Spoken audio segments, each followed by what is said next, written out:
Welcome to your go-to podcast for the pool and spa industry. My name is Tyler Rasmussen. And my name is Greg Villafania. And this is the Pool Chasers Podcast. All right, so we're back on with Chris Marcano. And on this episode, we're going to talk about phosphates.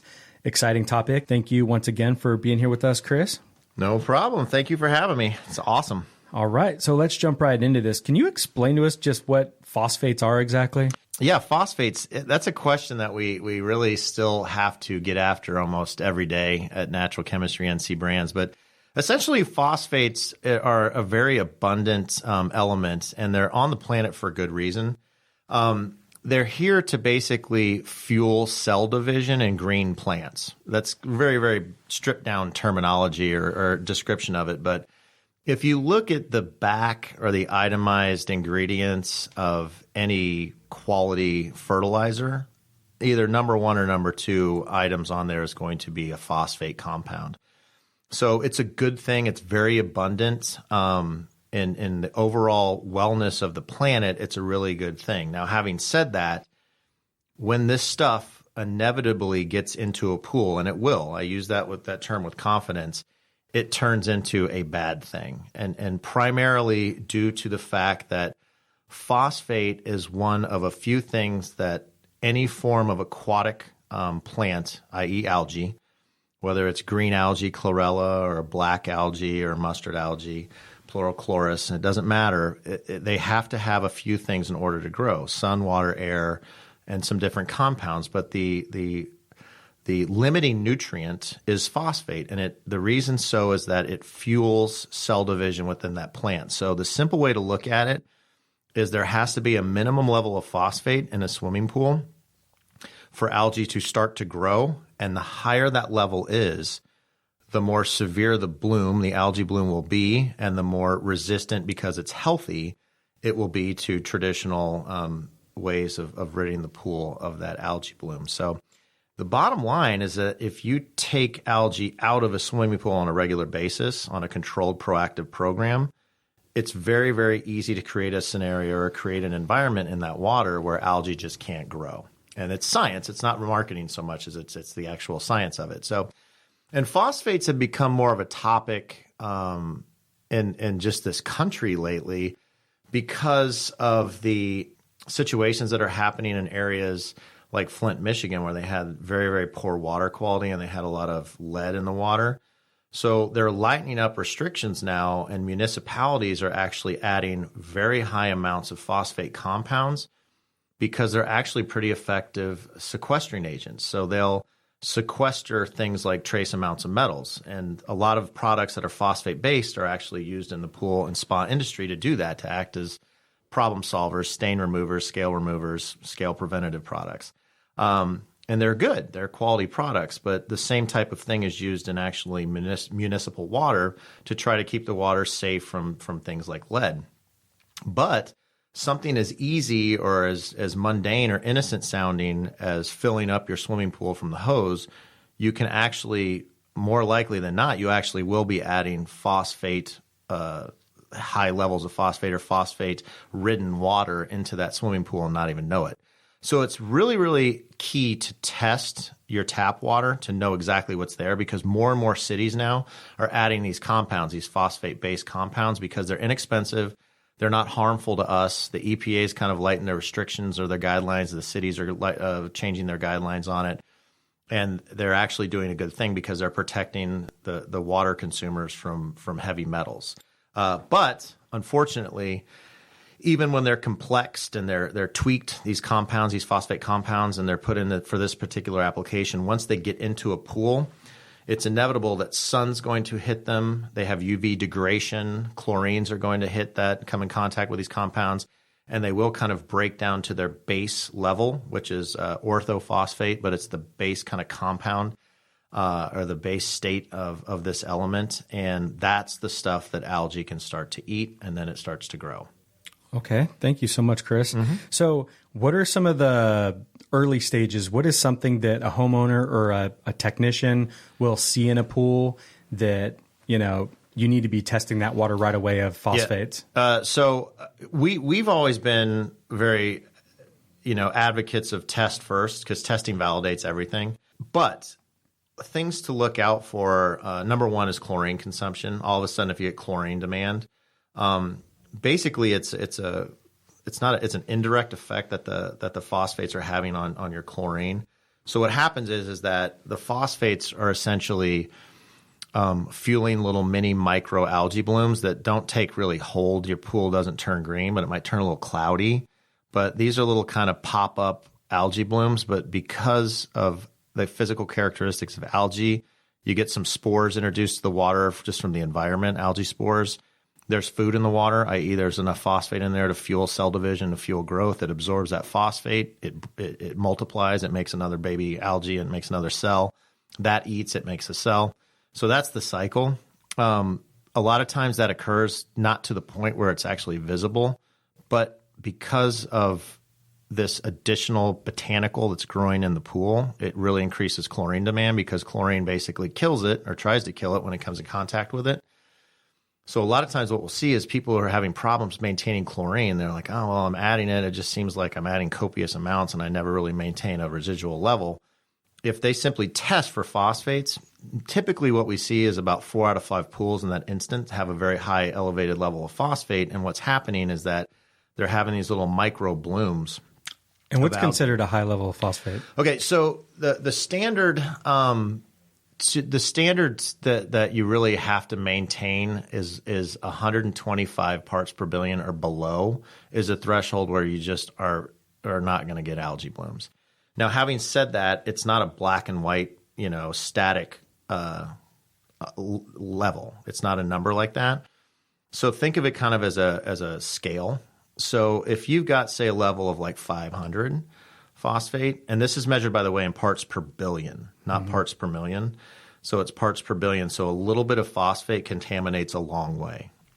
So if you've got 500, you're probably not really going to be at risk for a horrible algae bloom just because that's not extremely high. Now, if that level gets up to, say, 1,000 parts per billion, it's more likely to be a pretty significant algae bloom when it happens. If it's above that at like 3,000 or 4,000 parts per billion, it's one of those situations where it's not a question of if you get algae, it's when you get algae and how bad is that going to be, because it's essentially like a smorgasbord of food source for this aquatic plant. So when you do get that bloom, it's going to happen so rapidly that that's that classic pool that, well, it was kind of cloudy last night and I woke up this morning and it was green.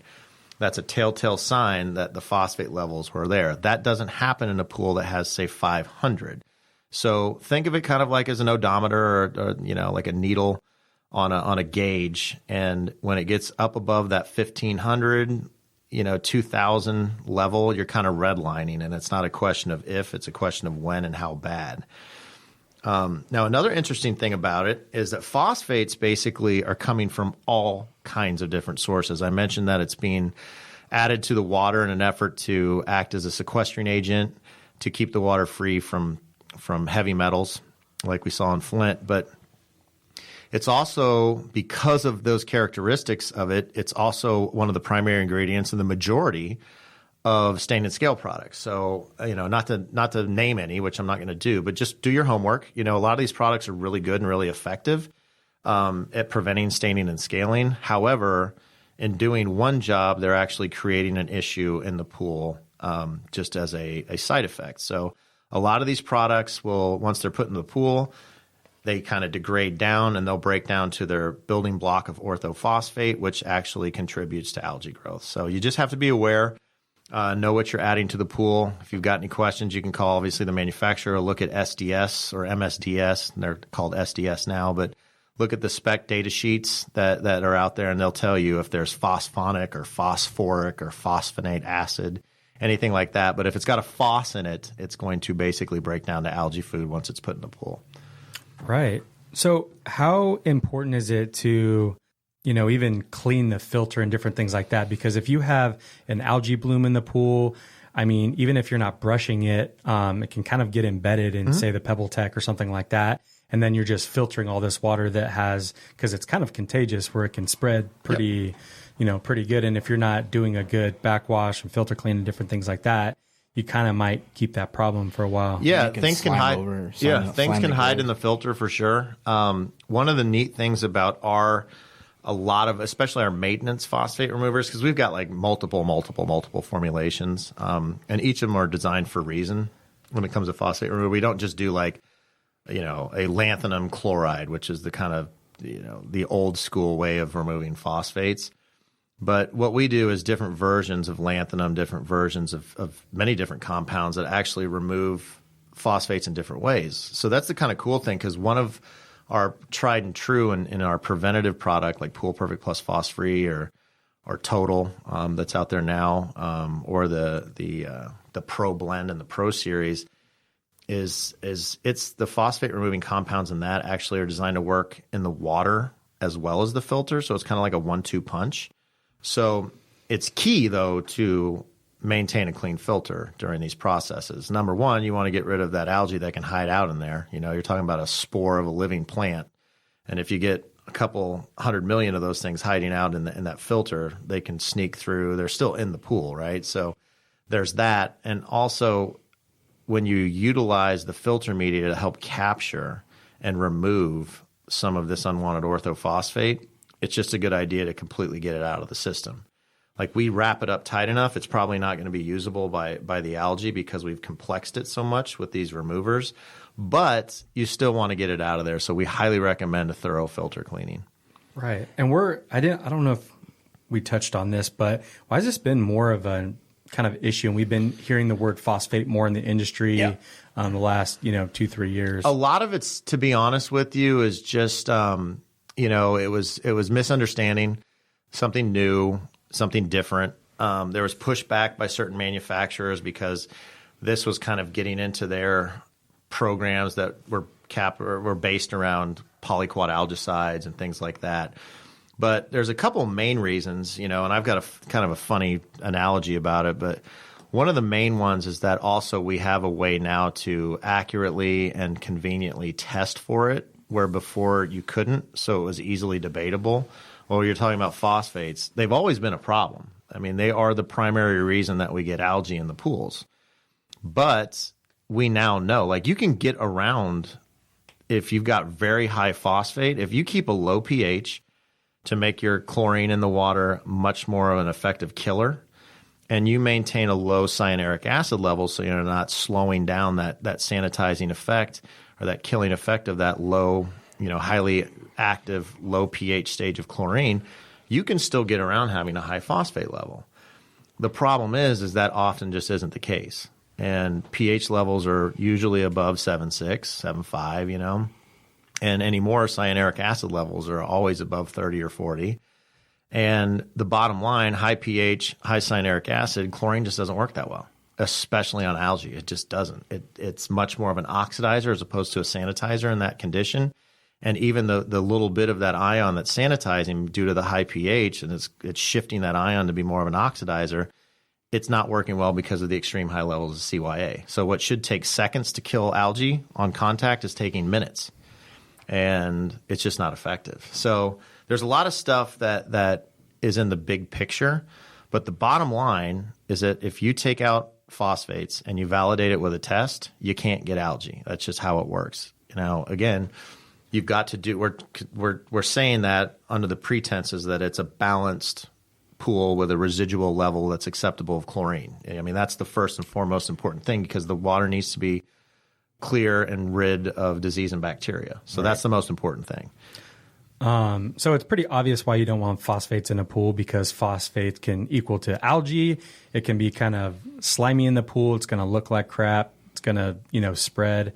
But more importantly, why do you not want it in the pool? I mean, because if you just let this sit and it spreads, it can damage the equipment.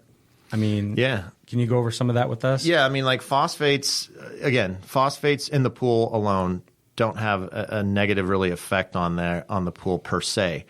It's when the inevitable occurrence of algae spores being dropped into the pool, whether it's cross-contamination from a pool service company or environmental, anytime it rains, every time a bird touches the water, anytime a leaf from a tree falls in there, there's going to be cross-contamination and you're going to get exposed to algae. Now, having said that all, though, if you live in a perfect bubble world, that's really not a problem. The issues arise where we're talking about these big open bodies of water getting phosphates, which is inevitable, and then they're going to get algae. But it is the limiting nutrient for the plant, so it's going to dictate how bad the algae bloom is going to be. But the other big thing that we've discovered and determined is the effect of phosphates when it comes to scaling or plating up of chlorine generator cells in the saltwater pools. So when you see the big flakes that are sloughing off of those things, or when you have to take the cell out and you have to use an acid wash, to get rid of the scale that's on there, that's not your typical calcium carbonate scale. That's a phosphate carbonate scale because of the extreme environment that's occurring with all that, electrolysis and things that are going on in that unit. If there's phosphates present in the water, it basically welds, for lack of a better term, or fuses calcium carbonate with the phosphate to make a very hard particular type of scale that we only find that generates from the inside of a chlorine generator. So you've really got to be aware of that. And any pool that's a saltwater pool, you've really got to it's a really good practice to remove the phosphates in order for that pool to operate properly or to be safe and that generator to operate properly. Because the other thing that we don't understand or don't realize is that every time you acid wash a cell, you're stripping off a little bit of the ruthenium plating that's actually on the cell plates. And that's like tread on a tire. When it's gone, it's gone. So you're prematurely wearing those things down. So if you can kind of treat and get this stuff out of there so it doesn't scale up nearly as much, then you're way ahead of the game. And that customer, you can sit there and take it to the bank like, look, we're going to create an environment in your pool where you're a lot less likely to get algae. I can promise you that. And we're going to basically double the life of the cell because no one wants to spend the $800 or $900 on a new cell. They just don't want to. And we've had this backed up, like the big three manufacturers now, we've worked with them. And for a while, we used to be like, hey, if you got problems with your chlorine generators not working, it might be a chemistry thing. Have them, your dealers call us. And it was invaluable. We started doing it about 5 or 6 years ago, and we turned so many people on and educated them about this. But the whole reason that we have phosphate removers in the United States when it comes to recreational water treatment is 100% because of chlorine generation, believe it or not. It's saltwater pools that started in the 70s and 80s down in Australia, which pioneered the saltwater pool. So early on, they realized that these saltwater pools with these chlorine generators weren't working right, and they early on figured out that it was because of phosphates interfering with the interaction on the cells. So subsequently, out of necessity, they pioneered and made a pretty low-tech but effective form of a lanthanum chloride that basically grabs phosphates in the water, clouds up the water, but it gets rid of the stuff. It fuses onto it and makes inert material that falls out. You vacuum it up, and then your chlorine generator starts to perform. But that was the first kind of kick at the cat that we realized that there's a lot more benefit than just that. But that's why phosphate removers were originally designed in pool and spa industry, was because it needed to be done to help these generators in Australia work. Thank you, Chris. Really cool, yeah. You want to tell us about two of your products that have kind of pioneered this whole movement with phosphates? Yeah. The first one's definitely Phos free. So I mentioned that they're not, I've heard of it. Not getting too specific about what's in what, but the first kind of version of a phosphate remover that came over to the States and was first patented back in the 90s was lanthanum chloride. Still made today, still a good product. Like I said, it's kind of bare bones as far as it's the stuff that you add and you see a cloud and it reacts with a few different things in the water. But primarily what happens is it has a very fast reaction because it has a negative charge, the exact opposite charge as a phosphate molecule. So it basically fuses onto the phosphate molecule and then falls out of solution in the form of inert material. Now, there are some problems with that, though, because it's not ideal. It works, and it's a good reducer, not a full remover. But it will take you from a high level to a much lower level. In doing so, though, it clouds up the pool. It leaves a precipitate. You get fallout. And a lot of times you don't want to tell a customer from a service standpoint, hey, you've got this problem in your swimming pool. You can't see it, smell it, or taste it, but it's there. I'm going to take it out for you.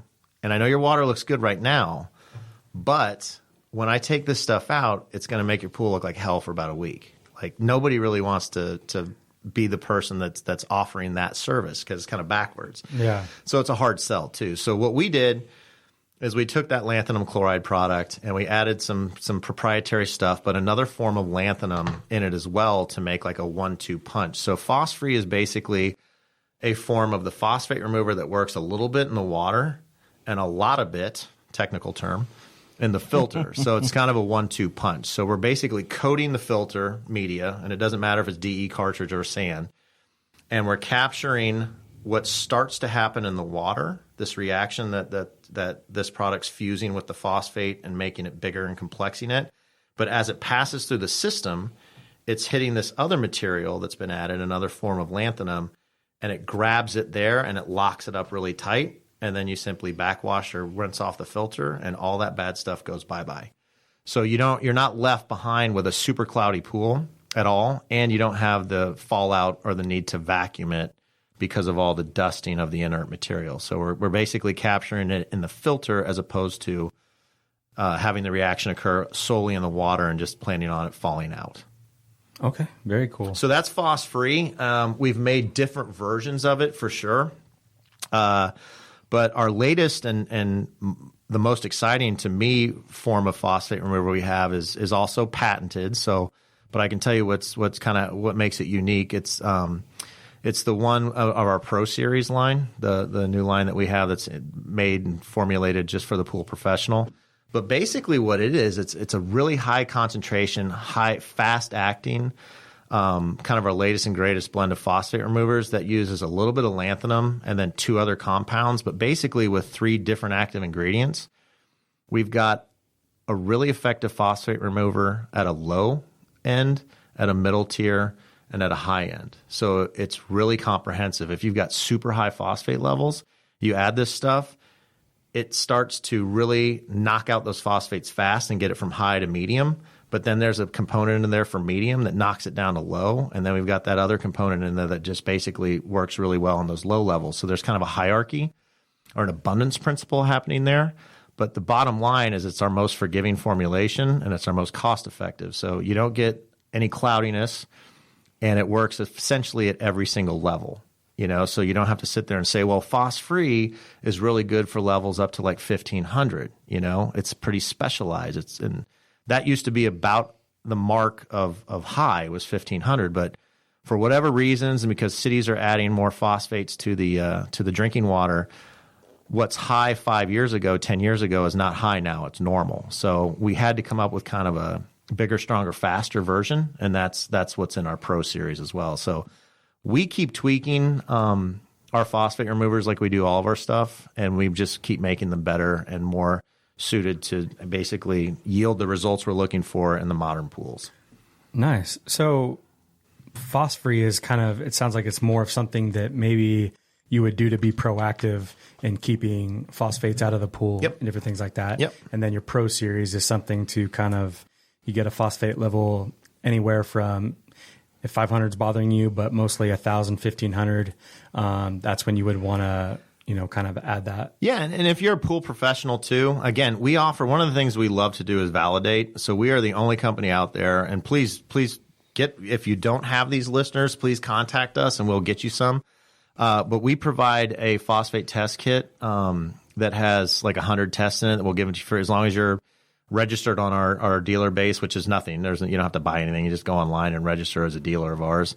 We'll provide you with these test kits, but it validates everything, Then it's not just you telling your customer, oh, I think you have phosphates. It's you testing and showing them you have an elevated level of phosphate. You're in kind of the danger zone for algae, or your chlorine generator is having to be cleaned a lot, and we can back that down and provide a better quality, safer state of water for you.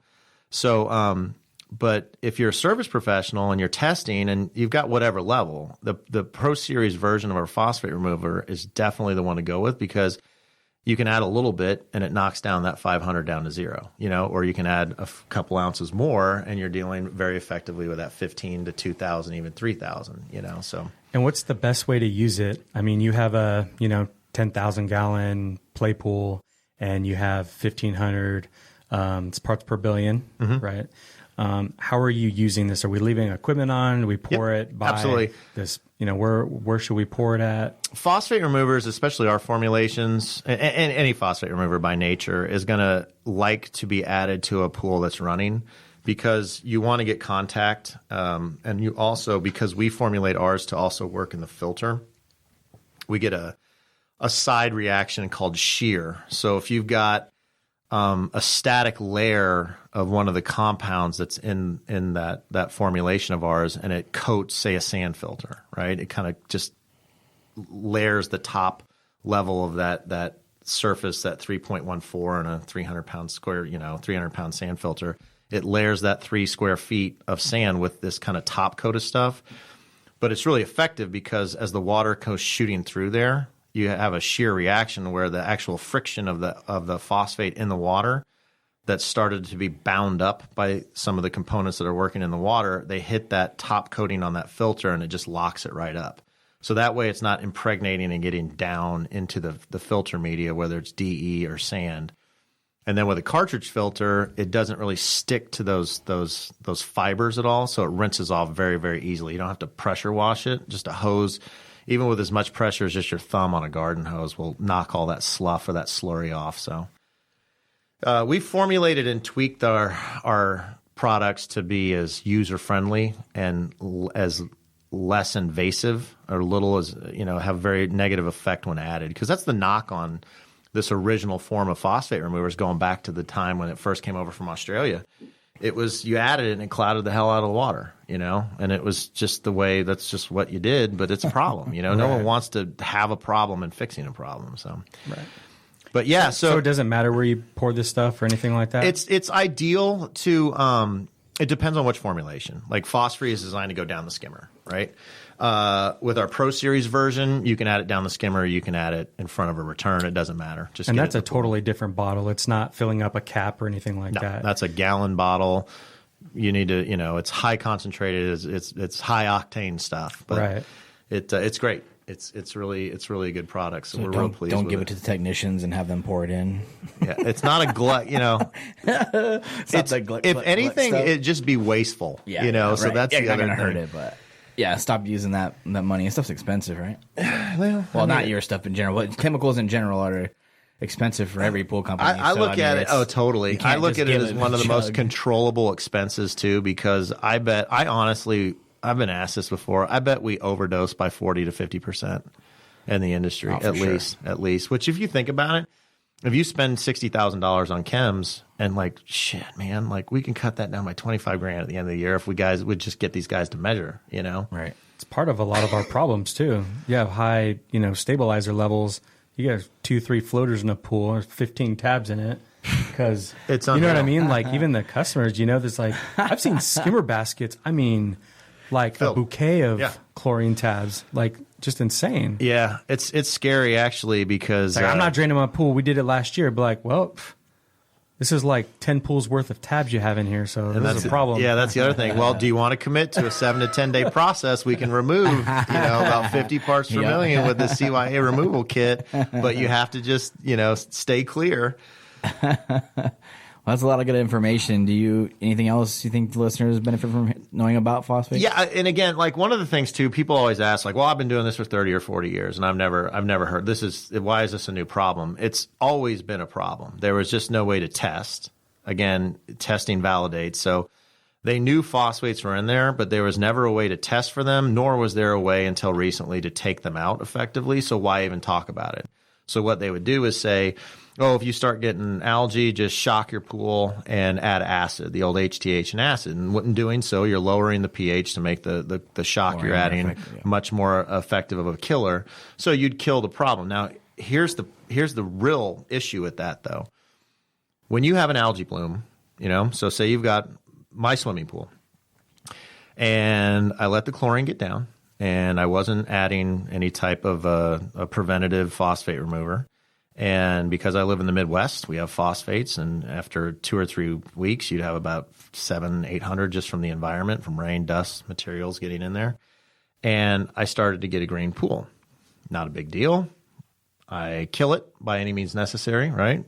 And what happens, though, is those living spores of algae, the plant matter itself, they contain all of the phosphate that was in that pool. It's been absorbed into that living plant, right? So think of a Pac-Man as an algae spore, and it's eating the little Pac-Man pellet, but it's inside that one particular little Pac-Man. Now, when you kill the algae or the Pac-Man, you're basically exploding it, and all the chloroplast and its guts release back into the water. Well, guess what? It fertilizes itself for another bloom. So whatever your phosphate level was that was absorbed as a nutrient into that particular bloom, when you kill it and get the water from green to clear again, that level of phosphate is reintroduced into the body of water, so you're just as likely to get another bloom. So it's a cycle. And that's the thing. It's like killing an algae bloom really doesn't prevent anything. It just basically delays the next algae bloom because that phosphate is still in there. And once it's absorbed in the plant, it doesn't go away. It's just displaced in the plant. It's another good tip. If you've got a green swimming pool, do not test for phosphates until you get it from green to cloudy. You treat to kill the algae bloom first, and then get that plant to die. And once you've killed it, it releases the phosphates back in. Then you can test for phosphate. And the cool thing about our phosphate test is it will tell you on the inside of it, oh, you have this level. Use one of these two products and this amount per 10,000. So it totally guides you to a solution. If you're, a homeowner, it'll tell you the product to use. If you're a pool professional, it'll tell you the product to use. Yeah. So we try to make it as easy as we possibly can. Cool. And it's all awareness and just, again, proactive, proactive. Definitely good to know. But yeah, once you create an environment where there's very low phosphate, you create an environment where algae just cannot grow. It just doesn't like to grow there, and it won't grow there. Thank you very much. Thank you guys so much for listening. We know that your time is valuable, and we appreciate you spending that with us. Also, if you guys missed episode 30, we discussed how we are now doing Pool Chasers full time. We're super excited for it, guys. It's a very big step as husbands and as fathers, but we truly believe in the message. We 100% believe in the Pool Chasers community. So we launched our Patreon page. So if the podcast has brought you any value at all, please consider donating financially. Every little bit helps. We're very committed to bringing you guys the best content possible. This will help us go out and get that content for you. So if you believe in the podcast as much as we do and you want to sign up to be a patron, go to patreon.com/poolchasers. That's patreon.com/poolchasers. This would mean the world to us, guys. We truly appreciate your time and your ear. We will not take it for granted. Thank you so much for your support. If you have any questions, please email us at poolchasers.info@gmail.com. Please take the time to follow us on Instagram, Facebook, Twitter, and YouTube. And if you have not checked out the Facebook group yet, please do so. It's awesome in there. Also, if you could take a little bit of time to go to Apple Podcasts and rate us and review us, that would really help us out there. So thank you guys so much for the support. We appreciate all of you so much. See you out there, Pool Chasers.